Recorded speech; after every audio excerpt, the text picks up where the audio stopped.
This one's Ben Riggs. That one's Keith Hanson. There you go. This one's the What's his title? communications manager. Yeah. And he's in charge of digital stuff. Okay. I've had like 5 different titles that people have given me so far. I saw, because you had this company and you sold it a while back, a couple of years ago or whatever, and you said what kind of company was it? You said it was a digital stuff company. Now, I didn't sell my company. I have no equity in that company anymore. So You de-equitized your stuff? it's not a word. divested. As Y'all happens to men our just age. bear with him. Bear with him. Let's get back to the sanitation fee for a minute. Are you ready?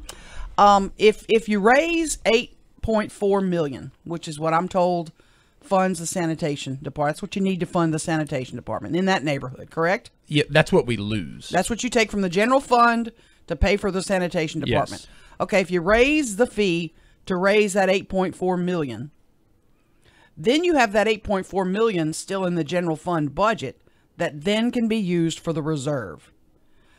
And so you don't really need to go to the full $18 a month, because about $12 a month, I'm told, will raise that $8.4 million. Is that accurate? Well, so there's a couple of things that go into that formula. First, the 8.4 will actually be a tad bit higher because, as you know, or I think you know, the Live Oak's Bossier's no longer dumping in the landfill, and so that 8.4 is based on revenue that included. Okay. So there's that. But also, when you pass a fee, you want to scale it or project it 4 or 5 years into the future, and that's where you start to see it coming up. Okay, so let's scale it back into the future. We're losing residents, so we'll have fewer garbage cans to pick up, correct? I spoke to Charles Madden about that yesterday, actually, over finance, and he was talking about how the number of residents you're losing would be negligible in a number that large. It's not going to affect the final number. And if you get... And I will remind you, Mayor Adrian Perkins, during the then candidate Adrian Perkins and now Mayor Perkins, said repeatedly, we're going to stop the bleeding and we're going to reverse that trend, and we're going to see more people come in. So what's your time frame? If it goes, let's see, you've got your next work session with the council, in a couple of weeks on Monday, and then you've got the meeting on Tuesday. What do you think's going to happen then? In addition, are we done with public comments? Do you, without giving me information about what amendments you anticipate, how many or do you expect? What is your time frame for reaching a compromise and implementation, or do you have any idea? Well, I think that the mayor and the city council are going to come together and continue to work. I think everybody on the council that I've talked to is committed to doing what's right by the city of Shreveport, what they feel like needs to happen in order to set Shreveport on the right track. Maybe jumping the gun here, it doesn't occur to me that there are any, as I go down the list of council people, from the answers, from the texts, from the responses we've received, I just don't see any hardcore no's, no way, it ain't going to happen under any circumstance at all. Do you feel that way? Oh, I feel like everybody is... I don't feel like anybody's like entrenched in their point of view. I think everybody's open and willing to work together to arrive at a compromise that's best for the city of Shreveport. Let's go over some compromises pretty quick, our last minute or so. Doing away with recycling and using that money toward the garbage fee, is that an option the mayor's willing to look at?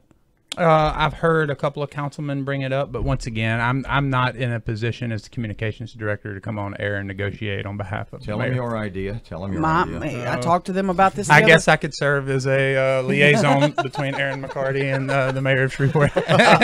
Every other week pickup. I don't have a whole lot of garbage. I don't generate a whole lot of garbage at my house. Robert doesn't either. What's wrong with every other week? I know we'd lose some workers. I get that, because you don't need as many people if you're not going out at, every day, everywhere. Is that a viable option, or is that not going to happen? Well, see, this is one of the realities you have to deal with whenever you're trying to negotiate something that affects 192,000 people. Is Aaron comes forward with every other week. I'm pulled aside after the council meeting and someone says, hey, if we're going to institute a clean city fee, I'd like twice a week pickup. Okay. The other thing is, some people in this room might put a bag out that's not in their garbage can. Might put it out beside their garbage can. Or a chair or a sofa. Yeah, an entire house. Yeah, or a boat, I was told. Yeah.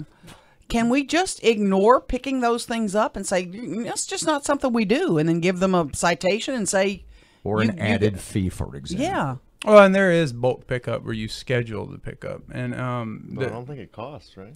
no, I don't believe there is a fee for bulk pickup. No, yet. right now there's not. Tons of other cities In much do the that. same way that you talked about, Keith, that you talked about how smart technology is being put into meter reading in the water department, etc. What kind of smart technology do you anticipate will go into garbage collection? I'm talking specifically about one of my favorite cities in America, Grand Rapids, Michigan, that has the little chip on the can, and every time it turns upside down, it registers, and you pay per dump, if you will. Is there any plan for that? What are you looking at? What do you see on the horizon? So yeah, I'm evaluating vendors right now for cool technological things we can do, but I mean, that will only cost more money, right? So we kind of need this to start. But see, I'm trying to pay less. Okay, let's start there. Well, you won't have sensors on your can then. For those of us who say scrub the budget first, how do you answer that? Oh, can I? Yeah, go ahead. Please. So we're, Councilman Butcher came up with this people's budget name, and I ran with it. And I was already interested in the transparency and making the budget more understandable and readable for the common, person out there who is doing everything but looking at a budget all day, right? And so soon we're going to be launching the People's Budget. It's a transparency tool into February, early March. So right around the corner, you'll be able to scroll down a single page and see all of the budget balanced, and then each department, and then each department's line items all on one page as you scroll down. But we haven't scrubbed it? Have we done any So scrubbing? look, I just got told yesterday that we renegotiated a contract in IT, and we just saved the city $200,000 a year. After that, when we roll out the voice over IP phone systems, we're going to save close to $500,000 to $1 million a year. So, but it takes time to get in there and do interdepartmental coordination, and then start consolidating some of the systems and costs and all kinds of things across the city into shared costs and things like that between departments, so that we can realize those savings. But that will take time, and we've got a clock ticking. There is somebody that's about to come in anytime they want to and review our finances and give us a bond rating, right? And I would add on top of that, that city expenditures haven't really risen that much over the past 9 years or so. Costs have been cut. And when you look at the budget, there are things that you can, like Keith just mentioned, that can be cut and save the city money. But like you said earlier, we're talking around $8.5–9 million. Right. I got really We excited don't have one day. anything we can just clip from the budget that's $9 million.